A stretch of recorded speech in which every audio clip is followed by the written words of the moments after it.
गृह मंत्री अमित शाह ने घुसपैठ के लिए सीधे सीधे ममता बनर्जी को जिम्मेदार बताया है। दावा किया कि ममता सरकार ने बॉर्डर पर फेंसिंग के लिए जमीन नहीं दी।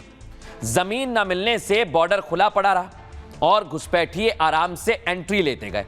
भारत बांग्लादेश के बीच बंगाल में कुल 2216 किलोमीटर लंबा बॉर्डर है। आपको बताएं, अभी तक सिर्फ 1647 किलोमीटर बॉर्डर एरिया में ही फेंसिंग हुई है, कुछ इस तरह। यानी इंडो बांग्लादेश बॉर्डर पर 456 किलोमीटर लंबा एरिया कुछ इस तरह खुला पड़ा है। दर्शकों, यह बिना फेंसिंग वाला इलाका घुसपैठियों का सबसे आसान रास्ता होता है, जबकि 112 किलोमीटर का एरिया नदी नाले वाला है, जहां फेंसिंग संभव ही नहीं है। और इन्हीं का फायदा उठाकर 112 किलोमीटर के एरिया ने भी घुसपैठ को बढ़ाया है।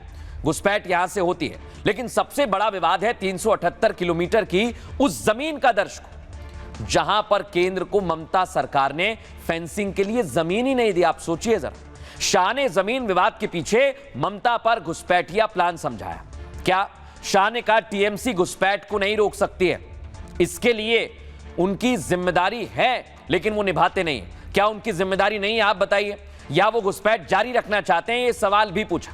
और ये विवाद क्यों है?